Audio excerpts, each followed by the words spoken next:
E aí, meus garotos e garotas de programa preferidos? Prontos para evoluir? Pois bem, hoje vamos aprender uma nova estrutura de programação, a estrutura de repetição. Vamos lá.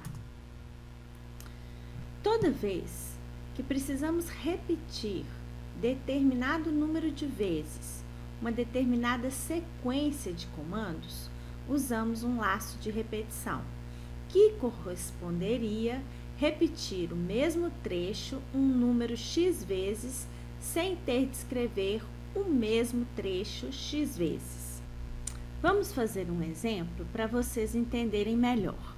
Imagine fazer um fluxograma para calcular a média das notas de 50 alunos sem repetição. Cada aluno faz 3 provas. E para cada aluno eu vou calcular a média das notas dessas 3 provas. Vejam bem, comece com o início. Solicito o usuário digitar as 3 notas do primeiro aluno. Entre com as 3 notas do primeiro aluno. Criei 3 variáveis. A1N1 se refere a aluno 1, nota 1.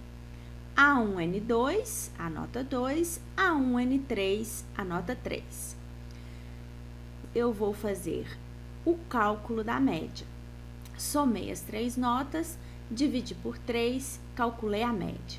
E vou mostrar a média do primeiro aluno. Agora eu vou passar para o segundo aluno. Solicito as 3 notas do segundo aluno. Tenho que criar mais 3 novas variáveis. Aluno 2, nota 1, aluno 2, nota 2, aluno 2, nota 3.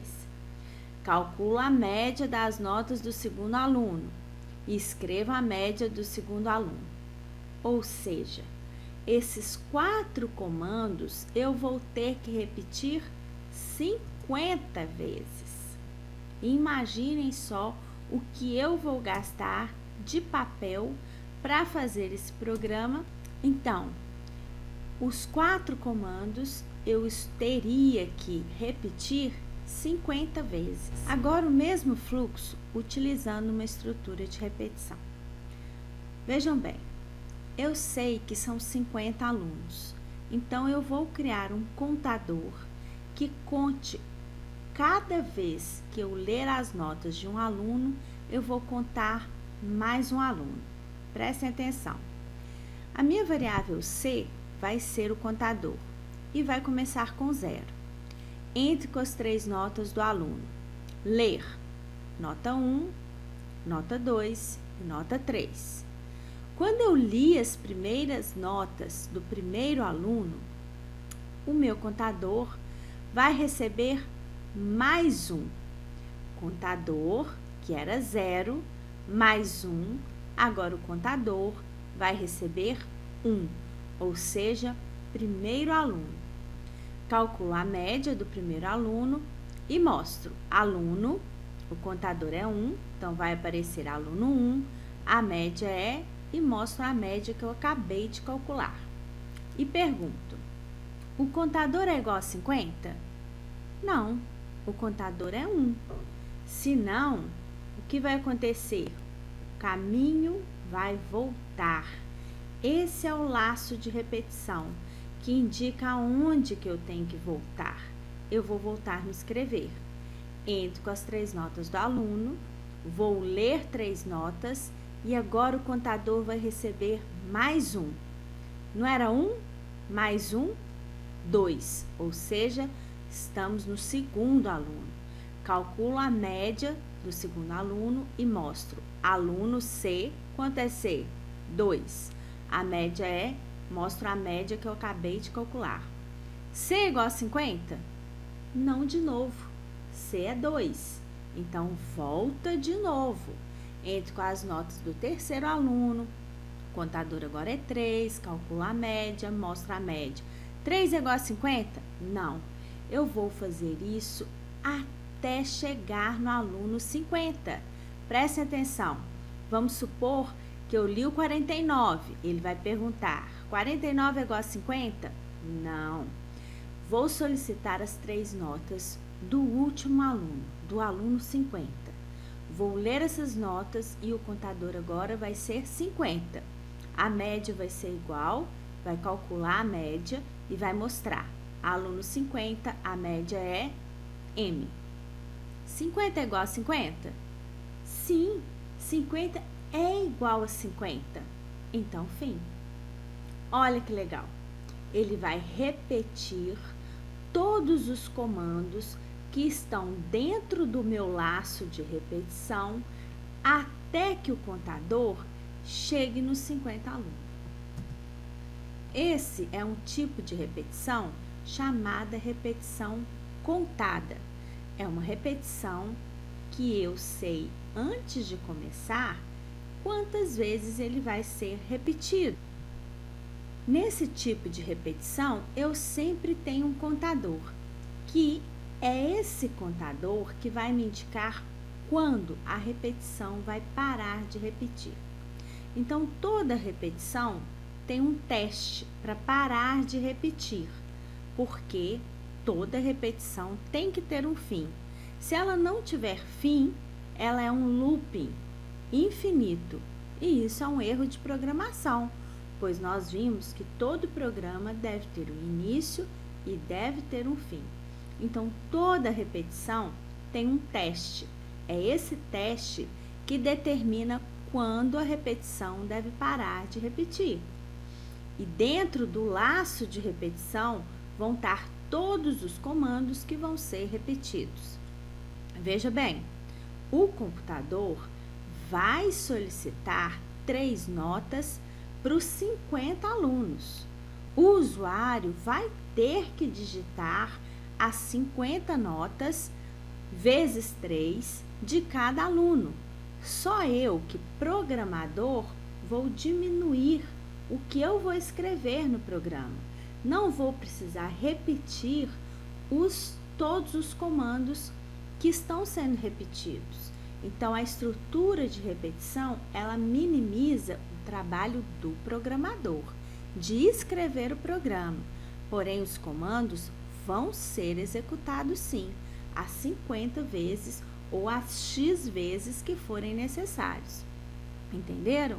Então, o comando de repetição no fluxograma não inclui uma caixa nova, inclui apenas um laço de repetição que volta num trecho de programa e repete esse trecho tantas vezes até que a condição seja atingida.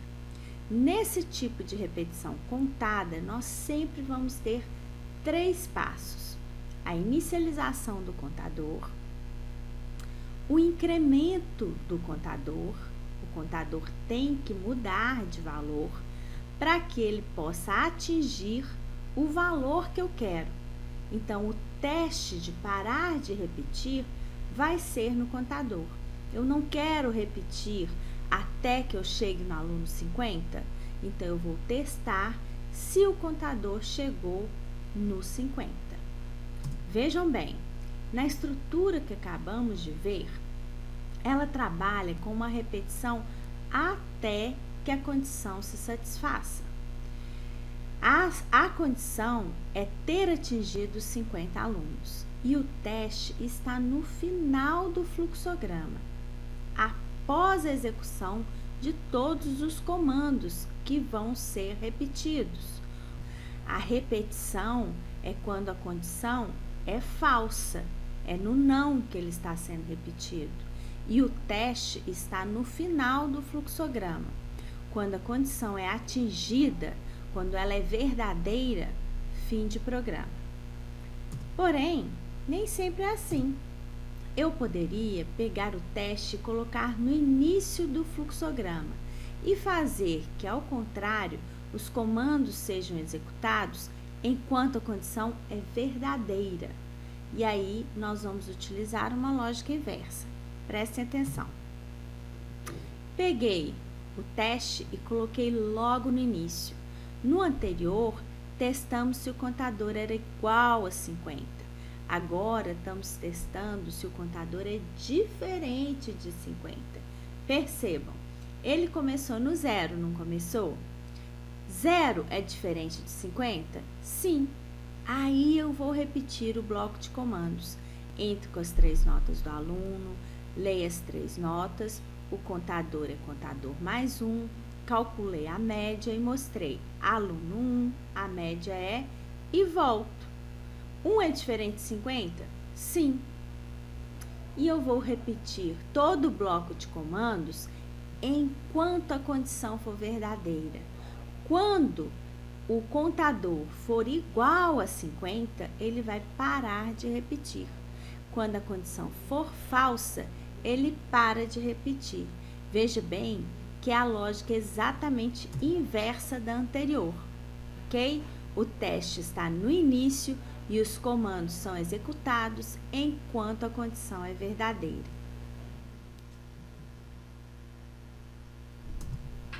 Olhem só, vamos fazer um paralelo entre os dois.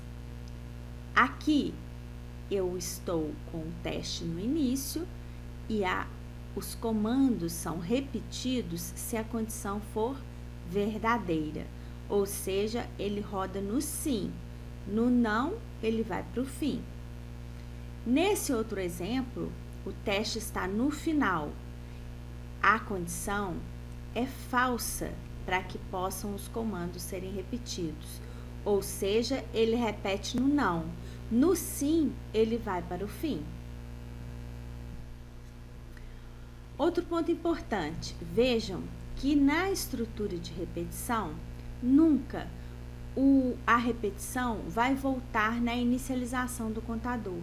Não pode, porque se toda vez eu inicializar meu contador, ele nunca vai chegar no 50. Estarei fazendo um loop infinito. Outro ponto importante, se eu esquecer de incrementar o contador, ele também nunca vai mudar de valor. E aí, outro loop infinito. Então, os 3 passos devem ocorrer. Eu inicializo o meu contador, o laço de repetição nunca volta na inicialização, então essa inicialização tem que estar fora do laço. O teste é no contador, pode ser no início ou pode ser no fim, e eu tenho que mudar o valor do contador. Eu posso aumentar o valor, que seria um incremento, igual estou fazendo aqui, ou posso diminuir esse valor, que seria um decremento, que nós vamos ver um exemplo a seguir. Vejam outro tipo de variação. Aqui eu tenho o teste no fim, porém, o teste é verdadeiro para eu repetir. Olhem só, é o mesmo teste do enquanto a condição é verdadeira. Só que nesse caso, o teste está no fim e roda em condição verdadeira. Então, nós podemos ter o teste no início ou o teste no fim. Nesse caso de teste no início, a condição é verdadeira para eu repetir. Eu tenho teste no fim, que roda com condição verdadeira, e tenho teste no fim, que roda com condição falsa, como vocês viram anteriormente. Esses tipos de repetição que a gente viu são chamadas também de repetições automáticas, porque automaticamente elas vão ocorrer até que se complete os 50 alunos, até que o contador chegue onde ele deveria chegar. Não tem como o usuário interferir na repetição, não tem como parar de repetir até que a condição seja satisfeita, só se desligar o computador. Então, ele vai repetir automaticamente o número de vezes que ele foi programado para repetir. Nós vimos que o teste pode estar no início ou o teste pode estar no fim. Então, ele é uma repetição automática contada. A estrutura de repetição serve para executar um comando um número de vezes que foi definido anteriormente. Para saber quando o total de repetições desejadas já foi atingido, a estrutura de repetição contada usa um contador. Primeiramente, o contador é iniciado com um valor específico, depois o contador é testado para ver se o total de repetições não foi atingido. Se o total de repetições não foi atingido, a repetição continua. Se não, ela para. A cada nova repetição, o contador tem que ser alterado. E prestem muita atenção. Aqui eu tenho um teste, mas esse teste não vai ser um se, não. Esse teste vai ser um comando de repetição, que nós vamos ver no próximo vídeo. Muito bem, vamos ver um outro exemplo aqui no fluxograma. Vamos supor que eu quero mostrar os números de 1 a 10 na tela. Só isso, mais nada. Quero mostrar 1, 2, 3, 4, 5, até 10. Então, vamos lá. Eu preciso solicitar alguma coisa para o usuário? Fazer a leitura de alguma informação? Não. Nesse caso, eu não preciso solicitar nada para o usuário. Eu sei qual que é o número inicial, 1. Eu sei que o número final é 10. E se eu quero mostrar todos os números, eu tenho que ir incrementando de 1 em 1. Se eu quero mostrar os números de 1 a 10, eu posso criar um contador e mostrar o próprio contador. Olhem só. Faço aqui um início. Não tenho leitura, certo? Então, vou criar o meu contador. Vou criar uma variável, vou chamar de x e vou começar ele com 1, que é o primeiro número que eu quero mostrar, ok? E aí, eu posso fazer com teste no início ou com teste no fim. Vou fazer primeiro com teste no início. Se o teste está no início, o que nós aprendemos? Essa condição tem que ser verdadeira para eu repetir o bloco de comandos. Então, aqui dentro, eu tenho que colocar uma condição verdadeira. Quando que ela seria verdadeira se eu tenho que testar se o contador chegou no 10? Então, meu foco é 10. Então, eu posso falar assim, x é menor ou igual a 10? Ó, 1 é menor ou igual a 10? Sim. Então, eu vou mostrar o x. Ó, escrever, que é o comando que escreve no monitor, e vou escrever o x porque eu quero mostrar 1. Lembrando que x não pode ter aspas, porque senão eu vou mostrar x, x, x.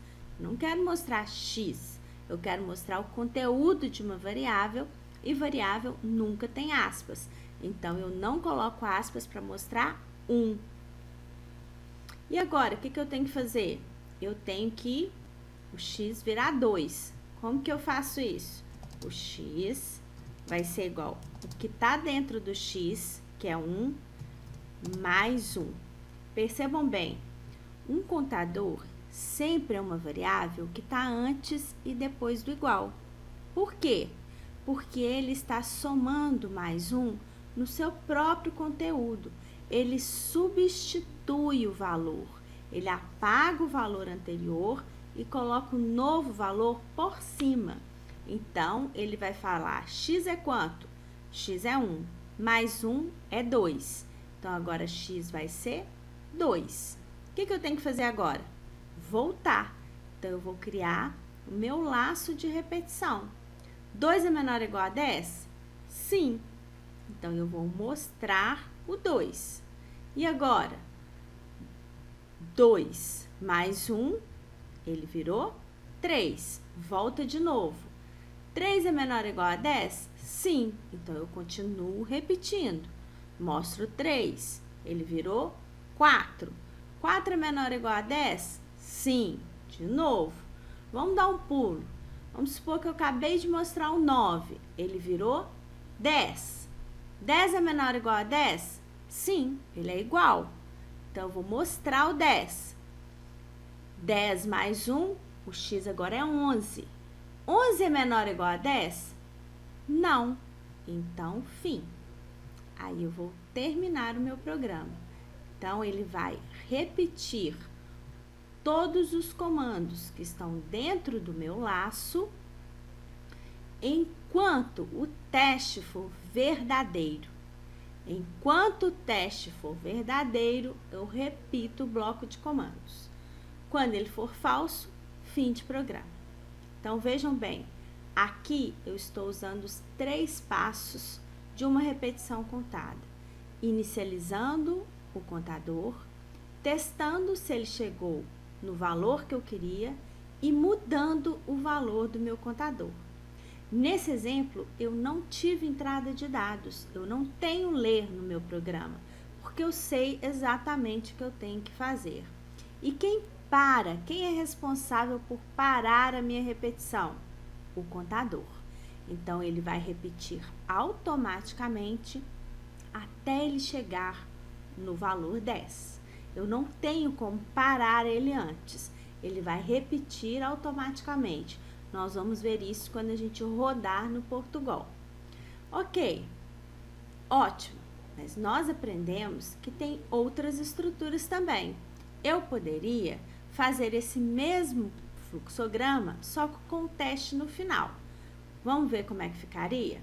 Ó, vou tirar aqui, vou desfazer, ok? Ó. Desfazer as setinhas e vou mexer nas caixas, beleza? Então, o teste vai para o final, ó. Primeira coisa, vou escrever o X. Eu não tenho que escrever 1? Beleza. Mas agora o teste tem que ir para o final, ok? Eu posso incrementar e depois testar, ó. Ou posso testar e depois incrementar. Olhem só. X é igual a 1. Mostrei o 1. Agora ele virou 2. 2 é menor ou igual a 10? Sim. Então, eu vou repetir. Vejam bem, ele continua rodando no sim, ok? E aqui, lembrando, o laço nunca vai voltar na inicialização. Porque se voltar na inicialização, o que vai acontecer? Ele não vai parar de repetir nunca, porque ele sempre vai voltar a ser 1, ok? Então, ó, aqui também no Portugal, lembrem-se que a única caixinha que recebe 2 entradas é a bolinha. Então, se eu quero voltar no escrever, e o escrever está recebendo a inicialização, eu vou ter que colocar a inicialização na bolinha, eu tenho que voltar na bolinha, e aí a bolinha vai ter que ir para o escrever, porque o escrever, a caixa do escrever não pode receber mais de uma entrada, beleza? Ok, então eu mostrei o 1, só que eu tenho que mostrar o resto. Então, ó, vamos ver se vai dar certo. Vamos supor que eu mostrei o 9, ele virou 10. 10 é menor ou igual a 10? Sim, ele é igual. Então, ele volta e mostra o 10. Agora, ele virou 11. 11 é menor ou igual a 10? Não. Fim de programa. Então, agora é o mesmo fluxograma, só que o teste está no final. Só que ele continua repetindo no sim. E se eu quisesse mudar esse fluxograma para que ele repetisse no não, tem jeito? Tem. Eu vou trocar o teste. Em vez de falar que ele é menor ou igual a 10, eu vou falar se ele é maior que 10. Olha só. Então, aqui, em vez de ser sim, ele vai ter que ser não. Vou mudar aqui em cima para não. E vou rodar no não. O sim é que vai pro fim, ó. É a lógica inversa, ó. Vamos ver? X é igual a 1. Vou mostrar o 1. Ele virou 2. 2 é maior que 10? Não. Então, eu vou rodar. Viu que legal? Mostro o 2. Agora, ele virou 3. 3 é maior que 10? Não. Vamos supor que eu mostrei o 10. Virou 11. 11 é maior que 10? Sim, fim. o mesmo fluxograma, só que agora o teste está no fim, mas ele está rodando no não, na condição falsa, viram? Então, a gente tem 3 tipos de fluxograma, com teste no início, roda na condição verdadeira, com teste no fim, rodando em condição verdadeira ou rodando em condição falsa.